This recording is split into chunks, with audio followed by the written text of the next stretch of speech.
Gracias, muchísimas gracias, queridas amigas, queridos amigos.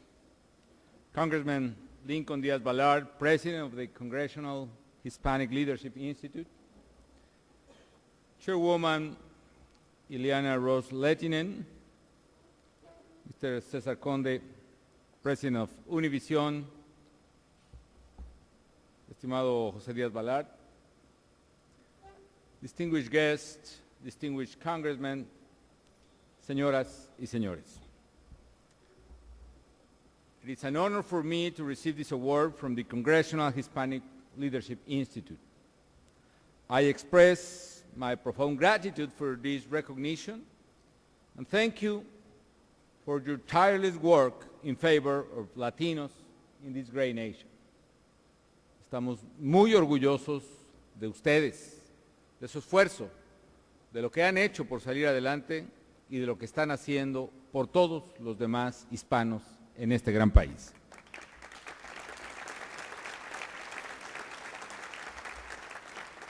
All of you have my admiration. First, because as part of a minority in this country, you have overcome barriers to succeed in your different fields or careers. Second, because Latinos, today the largest minority, are one of the most important reasons for the prosperity and economic growth of the United States. In public service, business, education, sports, arts, Latinos in the U.S. are rising to prominence every day. They're paving the way to a better life for generations to come.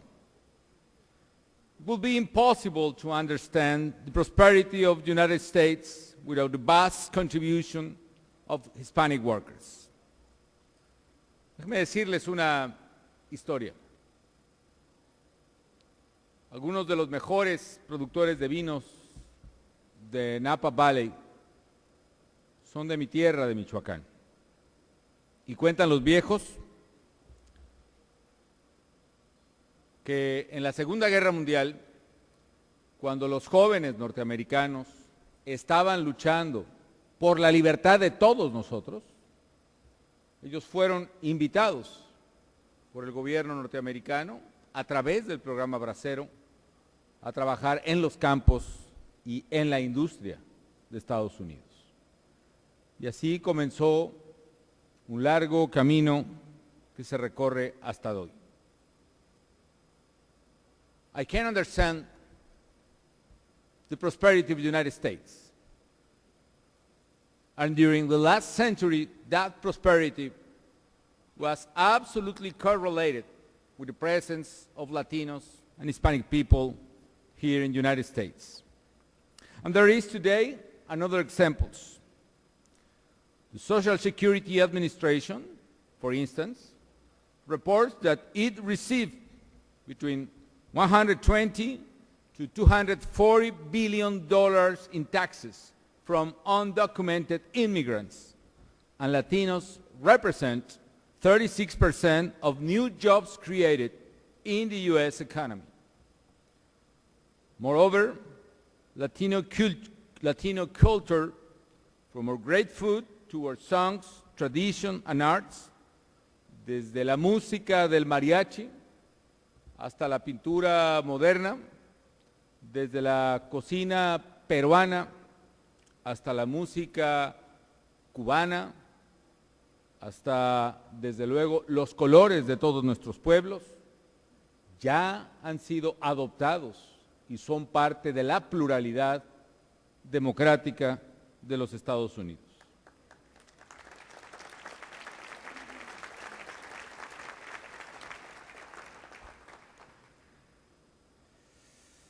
Déjenme citarles a Carlos Fuentes. Los inmigrantes viajan con sus oraciones, con sus cocinas, con sus memorias, con su canto, sus sonrisas, sus sueños y sus deseos, desafiando prejuicios, reclamando igualdad, así como identidad, una identidad que enriquece la nación misma a la cual ahora ellos pertenecen. As we all know, year after year, many of my countrymen come to this nation looking for opportunities for their families. Certainly, this is not what we want in Mexico. We know that the migration of young, hard-working people is a huge loss to our country. We are losing in each migrant one father, one son, one daughter. That is why we are working hard to keep them home. That is why we are working hard in order to provide them opportunities and jobs in Mexico, in our own land. Because we know that the only way in which we can stop migration is providing better economic conditions for our people in our own country. We are creating better jobs, we are creating better job opportunities and improving health and education services. Only last year, Mexican economy was able to create more than 850,000 new jobs in net terms. And today, if we consider that in the beginning of this 21st century, only 43 million Mexican people have access to some kind of medical service, today, 95 Mexican people have access to the Mexican Medicare. So we are almost to reach universal health coverage by the year 2012. What we are looking for is that more Mexicans will choose to stay in Mexico and join our quest to turn the country into a stronger, more prosperous nation. However, it is equally important to point out that migration has been around since the dawn of civilization. It is an economic and social phenomenon and will not end by decree. That is why legislation that criminalizes migrants is a big mistake. We in Mexico believe it is critical to continue working to guarantee that if immigration, despite our efforts, does occur, it takes place in a safe, orderly, and legal manner. We welcome the fact that President Obama himself views the U.S. immigration system as broken and in urgent need of change. To build political consensus around this issue, I ask each other of you to continue working on behalf of immigrants, to honor their outstanding contribution, and to recognize the love they truly feel toward this great country. I ask you to help this society overcome the prejudice and fears that only generate misunderstanding and hatred. For too long, the debate on this issue has been centered on mutual recrimination. It is time to move forward and focus on the mutual respect and admiration we have for each other. Puedo citar a muchos latinos, y entre ellos a Facundo Cabral, cuando decía: hay medio mundo esperando con una flor en la mano, y la otra mitad del mundo por esa flor esperando. Creo que en este debate migratorio y en muchos otros hemos perdido todos, centrando nuestros esfuerzos en cómo recriminarnos o cómo desconfiar unos de otros o cómo señalarnos unos a otros. Yo creo que es tiempo que entendamos que a final de cuentas hay entre nosotros más coincidencias que diferencias y que juntos podemos hacer más, mucho, mucho más que lo que todos haríamos por separado y cada uno por su cuenta. It is time to work together and to create the environment that is needed in order to reach consensus and prosper in the solution of this common problem.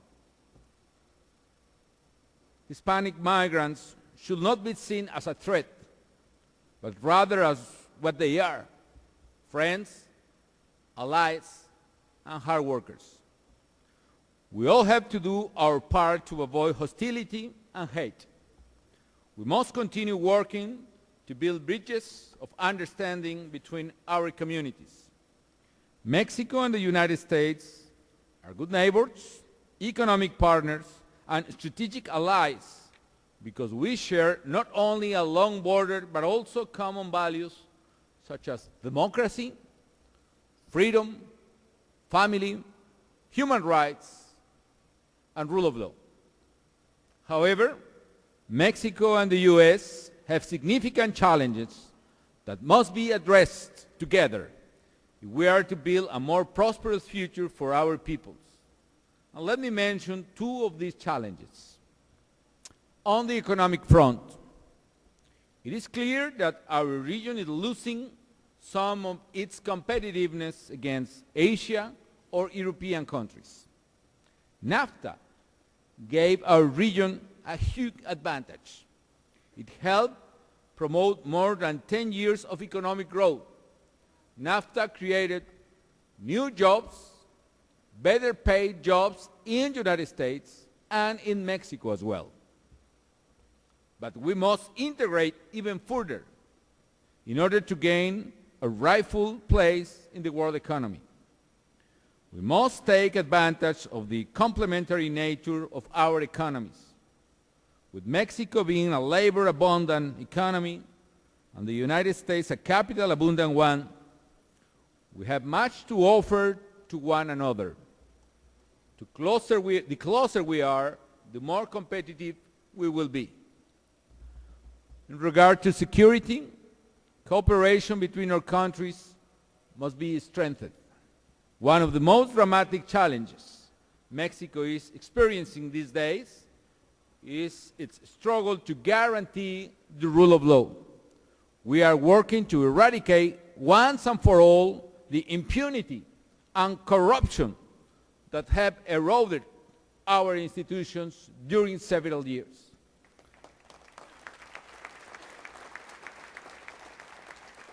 And most importantly, to guarantee the safety of Mexican families. Yes, we are fighting, but we are fighting in order to preserve the security of our families, in order to defend the integrity of our territory. We are fighting for freedom and liberty and democracy, and we will prevail in Mexico.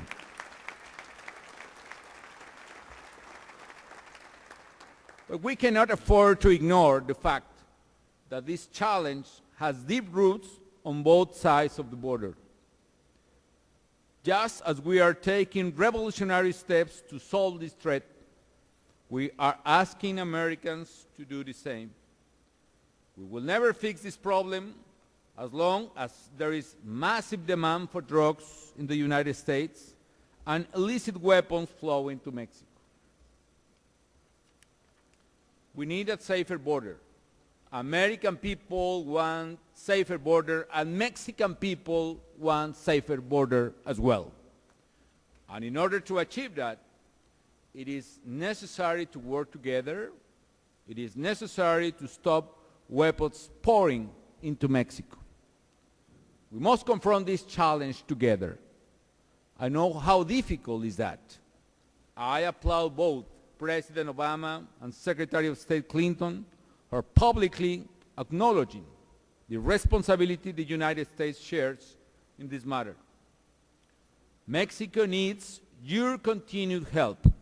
I urge you to take action to stop the easy sale of these weapons to criminals. They are individuals who are not trying to protect their families, but to threaten our families. United we can and will build a safer North America. Dear friends, amigas y amigos, I thank you all once again for the award you have given me tonight. I feel honored to receive this recognition from such an outstanding group of Hispanic leaders.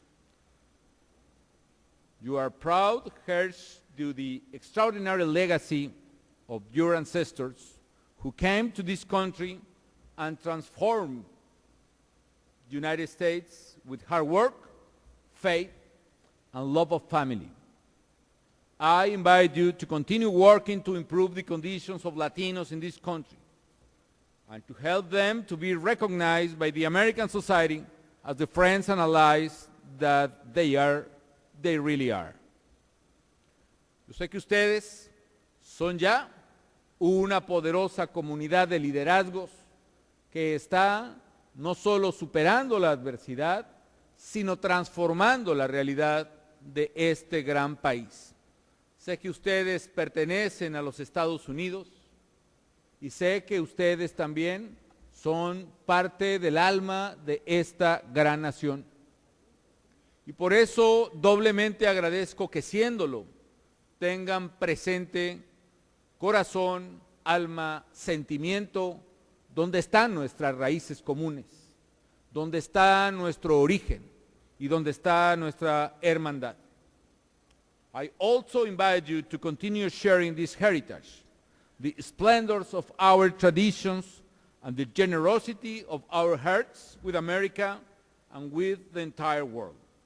Que vivan los hispanos en Estados Unidos, que vivan todas las naciones de Hispanoamérica. Muchas gracias.